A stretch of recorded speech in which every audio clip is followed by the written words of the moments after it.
आज थोड़ा सा अहंकार को चोट करने वाला सब्जेक्ट है। आज इस पाठ के बारे में जानेंगे। आज का जो हमारा पाठ है वो है और सेवा छोड़ के गुरु सेवा तय लाग। बात ये आ जाती है कि सेवा किसकी करनी चाहिए। तो बात ये, पूरी ज़िंदगी हम सेवा तो करते हैं, उसमें भाई दोस्तों की सेवा भी हो सकती है, किसी गेस्ट की या रिश्तेदार की सेवा भी हो सकती है। तो सेवा तो तकरीबन सभी करते हैं, कोई ज़्यादा करता है, कोई थोड़ी करता है, कोई किसी की करता है, कोई दोस्तों की करता है, कोई रिश्तेदार की करता है। तो आप जानेंगे सर्वश्रेष्ठ सेवा किसकी होती है, सबसे ऊंची सेवा किसकी होती है। तो नमस्ते, मैं पवन यादव, आज इसी बारे में बात करेंगे। तो सेवा तो देखिए, बाकी सेवा भौतिक कहलाती है। जैसे मैं पहले ही बता चुका हूँ, आपके ने किसी गेस्ट की, किसी रिश्तेदार की सेवा की, चाय पानी से या तारीफ़ करके या बीमारी में मदद करके या पैसों से मदद करके, तो ये भौतिक मदद है।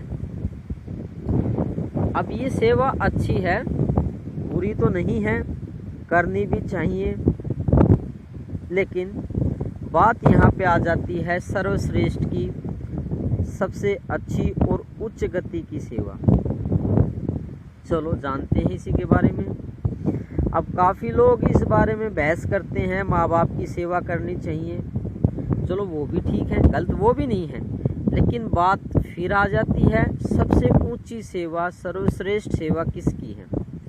सेवा तो कभी गलत हो ही नहीं सकती। सेवा तो चाहे किसी जीव की हो, किसी पक्षी की हो, पशु पक्षी की सेवा, या गाय बैल की सेवा, या किसी जानवर की सेवा, तो सेवा तो बेकार हो ही नहीं सकती। लेकिन थोड़ा सा यहाँ समझने वाली बात है, आज बात किस पे कर रहे हैं, सर्वश्रेष्ठ सेवा, सबसे ऊंची सेवा। तो सबसे ऊंची सेवा होती है गुरु की। इससे ऊंची सेवा जगत में किसी की नहीं है। इससे ऊंची सेवा, आप परमात्मा की सेवा करना चाहते हैं तो परमात्मा की सेवा भी इससे उच्च गति की नहीं है। तो यहाँ पे बात आ जाती है कि गुरु की सेवा, गुरु तो सर्वश्रेष्ठ सेवा है। अब कैसे ये सर्वश्रेष्ठ सेवा है, इसी को बता देते हैं। देखिए, एक तो सेवा होती है जो हम समाज में करते हैं, वो सेवा उच्च गति की क्यों नहीं है, अच्छी है। लेकिन गुरु सेवा ऐसी सेवा है जिसकी सेवा करने के बाद में वो जो आप जितनी भी सेवाएं कर रहे हैं, दुनियादारी में आप जो कुछ भी कर रहे हैं, जितनी भी सेवा कर रहे हैं, सेवा करने से वो आपका पीछा छुड़ा देंगे।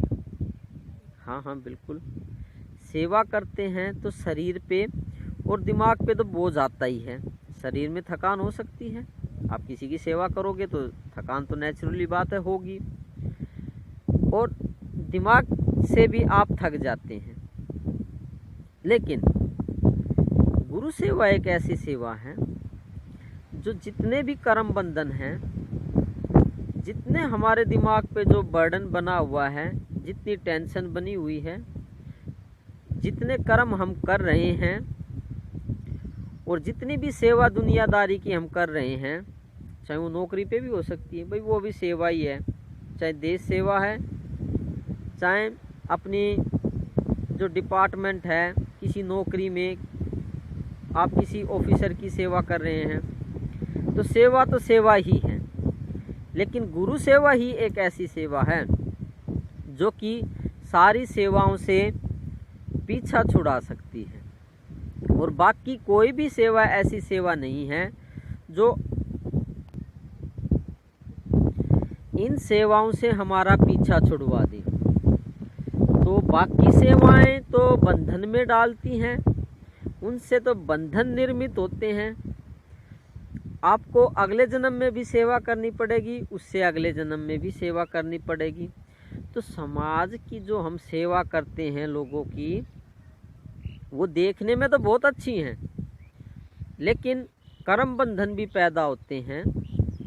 आपको अगले जन्म में भी सेवा करनी पड़ेगी, क्योंकि आपने कर्म बना लिए हैं सेवा करने का। तो कर्म तो जो आदत बना ली है, वो आदत तो अगले जन्म में भी परेशान करने वाली बनेगी। लेकिन गुरु सेवा एक ऐसी सेवा है जो कि दूसरों की सेवा से मुक्त कर देगी। ऐसा संभव है। आप धीरे धीरे इस बात को जानेंगे। आपको मान लो किसी गाय की सेवा करने की हैबिट है, गाय की आप सेवा कर रहे हैं, बहुत अच्छी बात है। अब आपने आदत बना ली है गाय की सेवा करने की, ठीक है।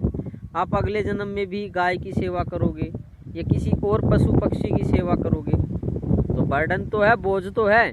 बोझ छोटा भी हो सकता है, बोझ बड़ा भी हो सकता है। तो ये जितनी सेवाएं हैं ये बोझ बढ़ाने वाली हैं। सिर्फ गुरु सेवा एक बोझ को कम करने वाली है, दिमागी बोझ को। तो सर्व बंधनों से, सर्व सेवाओं से जो मुक्त कर दे, वो गुरु सेवा है। ऐसे महापुरुष जो सेवाओं से मुक्त कर देते हैं, सभी सेवाओं से मुक्त कर देते हैं, ऐसे गुरुओं को मेरा सत सत प्रणाम है। आप मेरा प्रणाम प्यार से स्वीकार करें। आपका प्रेम भाव सदा मेरे साथ रहेगा, ऐसी मेरी उम्मीद है। तो धन्यवाद आज के लिए। फिर आगे किसी टॉपिक पे बात करेंगे।